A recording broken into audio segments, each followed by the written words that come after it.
Hi, I'm Dr. Donald Boomgaarden, President of St. Joseph's College, and I'd like to welcome you to St. Joseph's College, Living Our Mission. St. Joseph's was founded in 1916 and has a rich and deep history. We pride ourselves on the fact that our ideals and commitment to enriching the lives of students have not changed since we opened our doors, and that our students lead lives dedicated to service and helping others, much like the spirit of the college's founders, the Sisters of St. Joseph. We have two campuses, one in Clinton Hill, Brooklyn, and one in Patchogue, where students enjoy the full collegiate experience through meaningful faculty interaction, vibrant student life, commitment to leadership, and compassionate service to others. Thank you for joining us.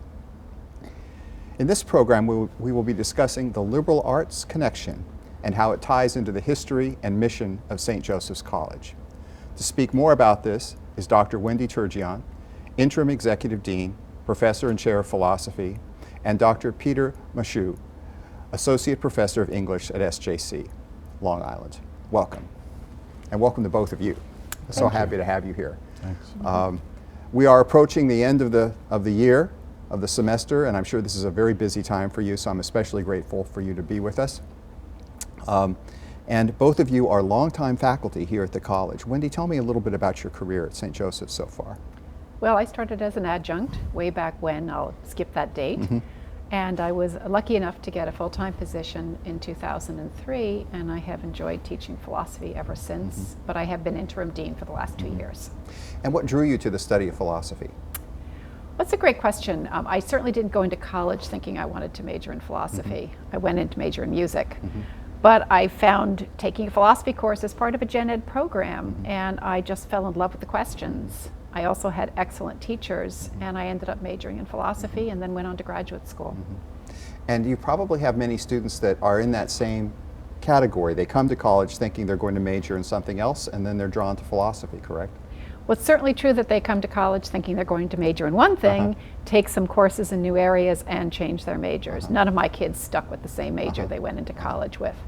That's an important point. Many parents don't understand that, and even students. They think that there's one decision that you make when you're 17 and that you're just going to stick with that through your 4 years at school. And actually, this is almost never the case, correct?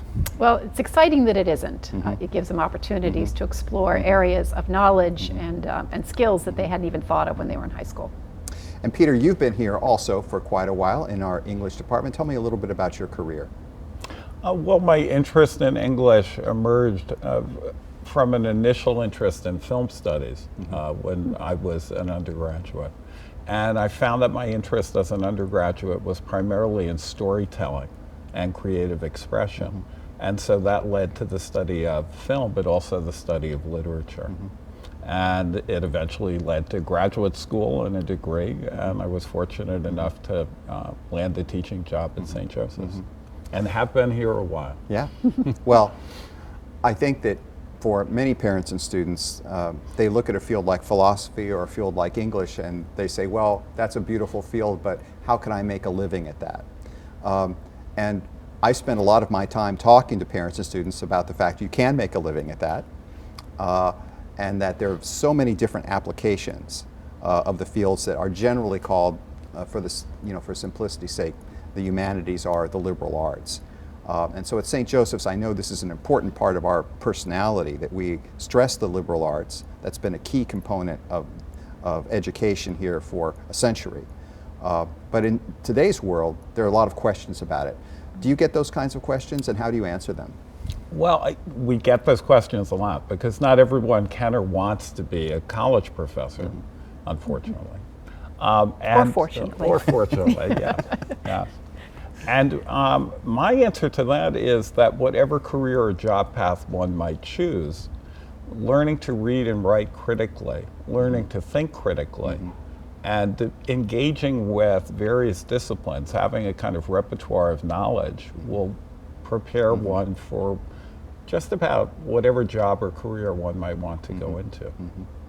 And Wendy, does that jive with the experiences you've had as well? Absolutely. I think no matter what your profession may be, first and foremost, you're a human being. So you want to think, you want to inquire, you want to have an imaginative life. But even in your career, to understand the world today, the more you know about history, about science, about religion, about literature, the more you can engage within your own profession and represent that profession, especially in a global environment. I've had this discussion too many times with business leaders, trustees. They'll talk about hiring and they'll say, I love to hire the students from St. Joseph's because whatever they've studied, when they come to us, they know how to read, they know how to write, they know how to do math, they know the basic things, but they also know how to think for themselves and to think critically, whatever their majors happen to be. And in the long run, that's really the crucial point. And it's interesting, we're both poster children for majors you don't want your child to choose. Yes. English and philosophy, but both of our disciplines focus on precisely those skills and giving young people, all people, a chance to be imaginative and to question the world around them. Right. And to empathize. You know, I think that the humanities in particular and the liberal arts in general teach one how to empathize, how to attempt to understand people who are similar to you but also different from you. And I think that empathy, being able to connect and understand others, being able to read others in effect, is a skill that whatever job one has, whatever profession one enters into, is a skill that's a necessity. And it can be misleading too, because so many of the important careers today did not even exist 15 years ago. So when we talk about degrees and the practical application of degrees, there's a constant changing and shift in the world of vocation and professional studies, which reveals that it's actually those very basic types of things that you need in order to succeed in those fields. And that becoming a lifelong learner, for example, learning how to teach yourself, is going to be a critical part of that future study. Most graduates will probably have at least 5 to 6 careers, maybe even more throughout their lifetime. So thinking that I want to major in X and do X for the next 50 years is probably not going to be the reality for them. I think as you were talking about your choices, of course, I have a very practical field, music. And so I completely relate to what you're saying to me. I remember talking to my father and coming home and saying he wanted me to get a major in pre-law, basically, English to go into law, but only to go into law. Right. I remember the expression on his face when I said, I've decided to study music. It was a very hard day for him, but he did overcome it, but it wasn't easy. Now, of course, I still tease him about it. I say, well, you see, I did manage to succeed in life somehow. But students don't just major in these fields if they wish to enjoy them at St. Joseph's. It's also a part of their general education, is it not? Importantly so, right. We try to make sure that they have experiences in a wide range of the humanities and the sciences so that they have that breadth of understanding and experiential connection. Right, and a knowledge of all those different contexts for learning and studying and understanding, not just that one specialty that they end up majoring in. And again, that serves them well in the future, right? Do they talk to you about this after the fact? In other words, after they've graduated, or perhaps even as they've had your class, how that may have helped them in their main focus of study? I think so, because the conversations I've had with students who were graduates, at least the recent conversations, are very, very much about being able to adapt to change, being able to see what's out there in terms of the job and professional market. And they often find that they have to be able to adapt and be ready to change or be ready to fit different positions as they become available. And so that having a breadth and a depth of knowledge combined serves them well. What are some of the, when we look at the opportunities here for students in the liberal arts, what would be some of the most common approaches that students take in terms of degrees and also in terms of minors? One of the things we really encourage here is this kind of concept of making your own program. So that yes, you have to choose a major, but many of our majors can accommodate double majors.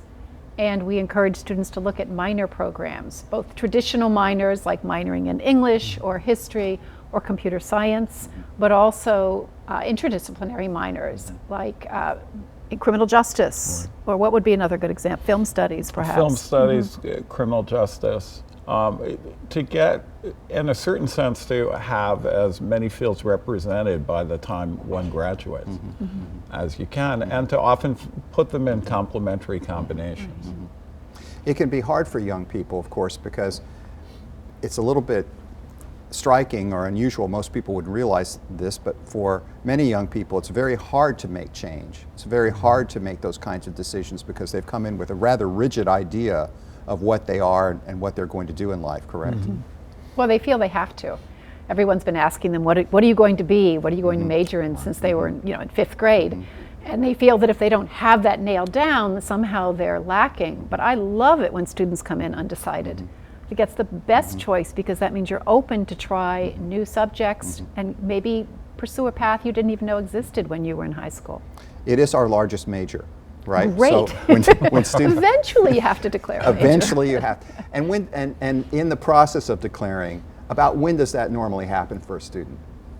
They can do it as early as freshman year, but for most of them, by the end of sophomore year, we really do want them to have at least a sense of what they want to major in, because we want them to be successful and ideally graduate in 4 years.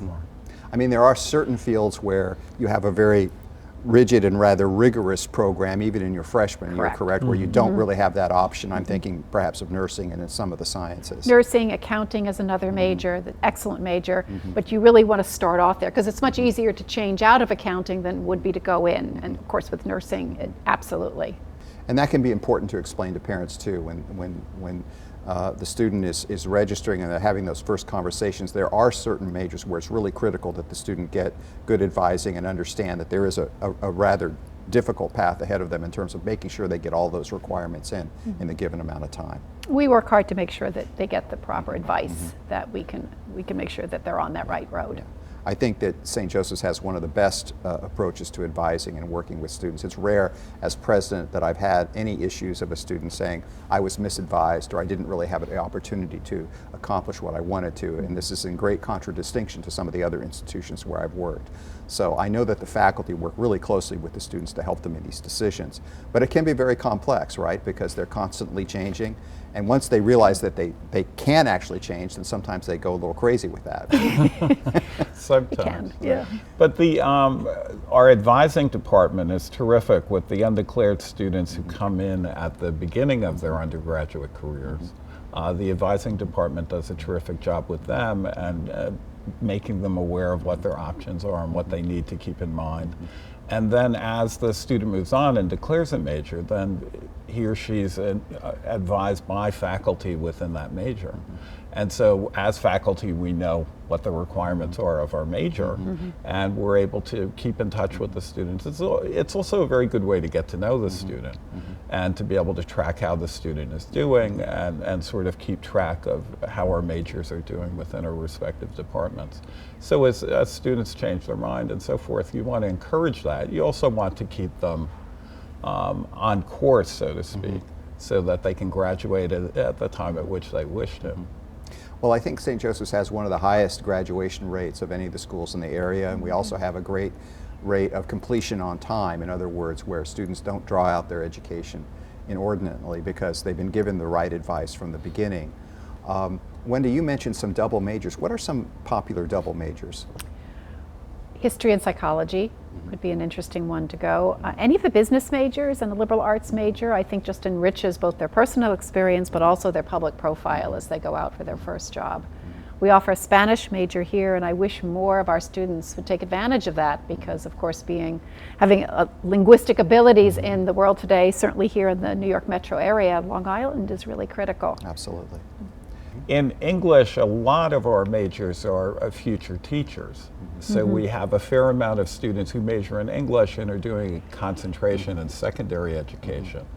And on the other hand, we have a fair amount of students who major in child study who are planning to be elementary school teachers, but do a concentration in English. So students with us have that option of exploring their whole personality, their whole persona. They're not stuck into a rigid zone, but they're allowed to change and evolve during their time here. And I think that's one of the things that makes it special, one of the joys that we get in working here at St. Joseph's College. And you two have been a big part of that, so I just want to thank you for that. Oh, Well, thank you. thank you. We'll have to take a quick break, but still to come, we will discuss another 21st century topic, online learning via SJC Online, our fully online learning program. Please stay tuned.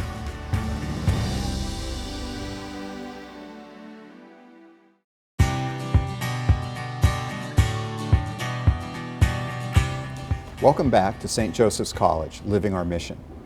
Thank you for joining us.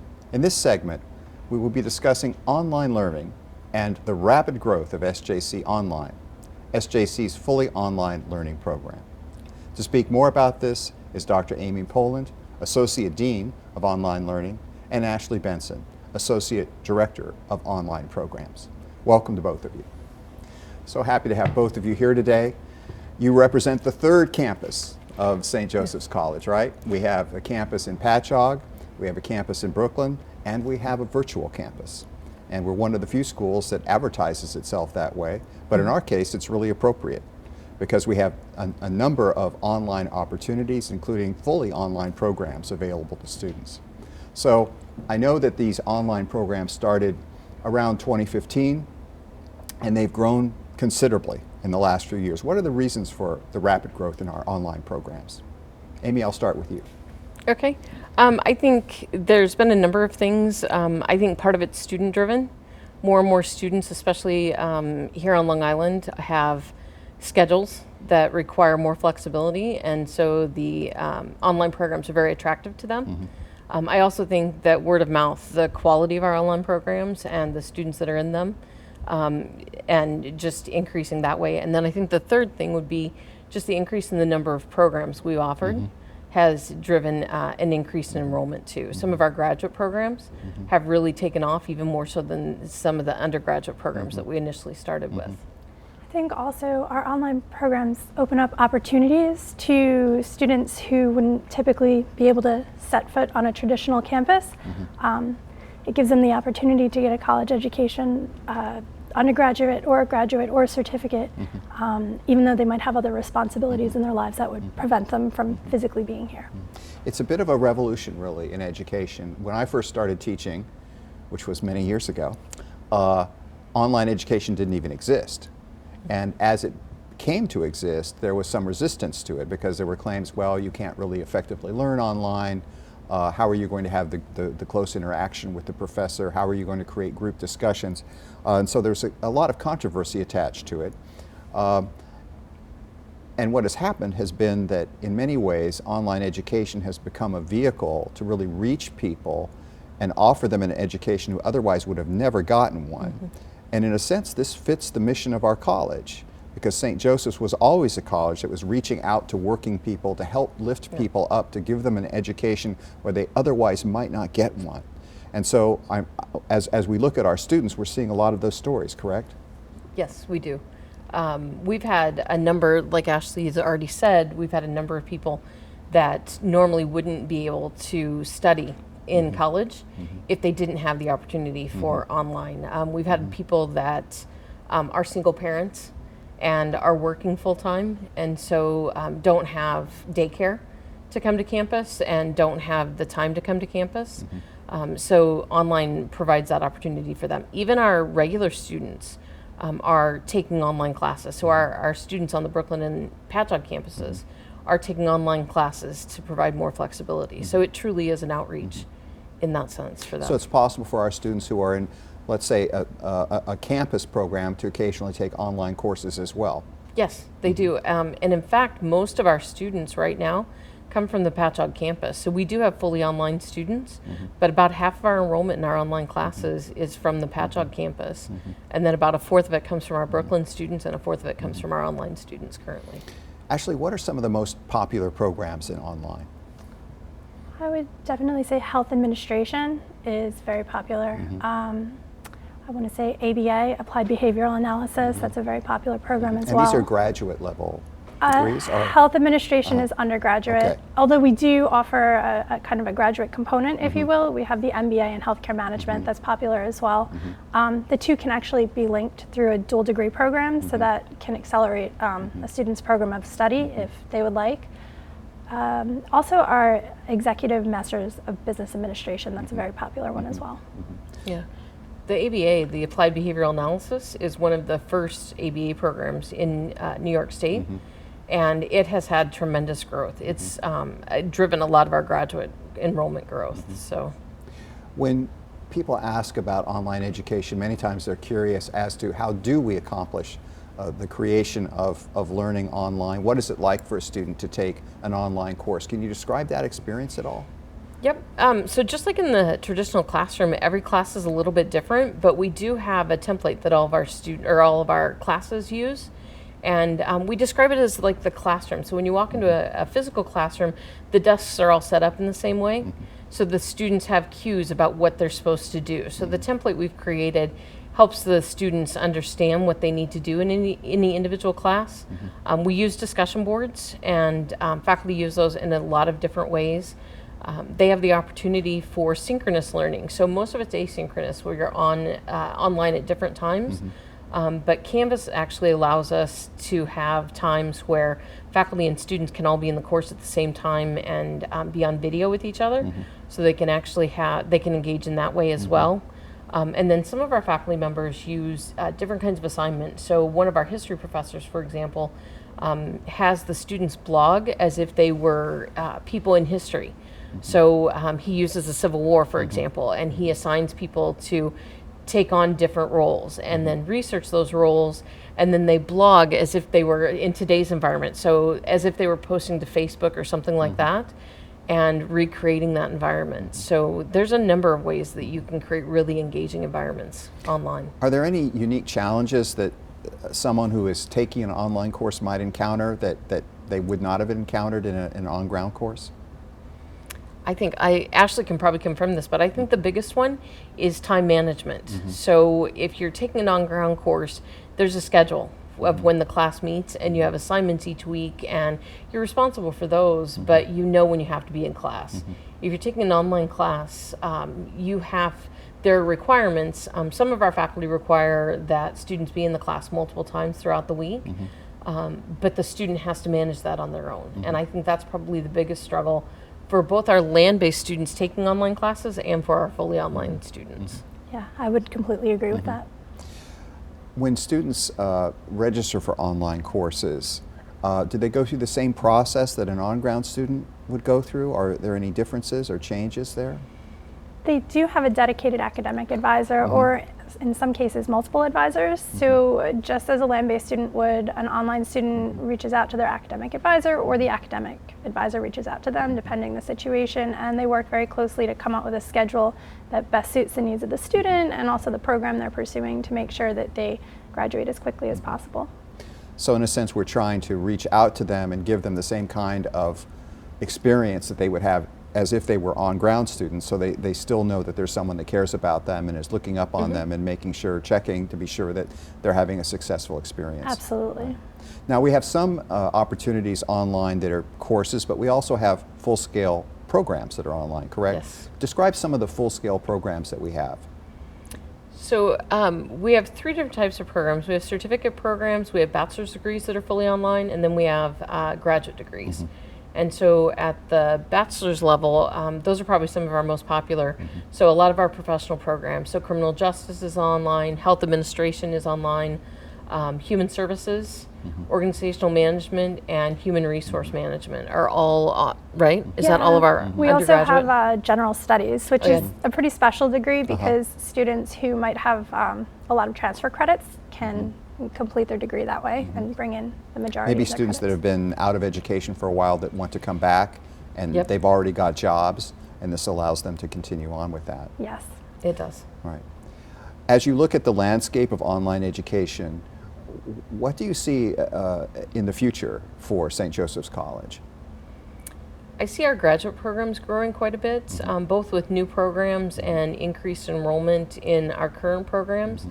Some of our programs are transitioning a little bit to be more adaptable for online students, and I see that's where a lot of the growth is right now, is in graduate programs as opposed to undergraduate programs. There's some growth there. There's interest in some of our more traditional programs as well, but that's a balancing act because we want to maintain the good programs we have on campus as well. But also be able to provide some of those opportunities for students that can't come to campus. I think that there are some stories in the news media that give online education a bad name, correct? There are some schools that are just purely online, the for-profit colleges, for example, And how are we different from them? What would distinguish us from some of those universities? I think the biggest thing that distinguishes us is it's our same faculty. So the faculty that are teaching for us online are teaching for us on either the Patchogue or Brooklyn campus for the greatest majority of classes.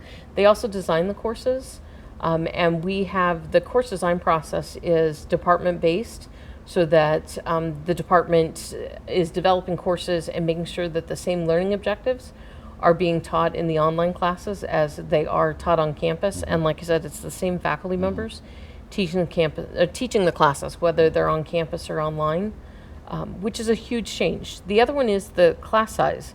Our classes average about 14 students for both our undergraduate and graduate classes, which is significantly smaller than a lot of the other programs. And one of the things I think, even with our faculty, is there's a level of cynicism about online learning. And so we have a lot of conversations around that, and really strive to make sure that we aren't one of those programs that's simply signing off on degrees, and that we maintain that quality. And that's one of our, I think, things moving forward that we're really focusing on is continuing to improve the quality of those online courses. And those are significant. Those are significant things, because many schools do not have the same faculty teaching their online courses, and there's a considerable drop-off in quality. Whereas for us, we take it really seriously. We have our regular faculty teaching in many of these courses, and the department is involved in the discussion of the courses themselves. So even if they're not teaching them, they're overseeing the learning objectives. And they also oversee the assessments, so comparing the online courses to the courses that are available on campus. And that's one of the things that we're going to do systematically starting this summer, is start to look at the assessments of the courses taught on campus versus courses taught online, so that again we can continually improve those on both campuses.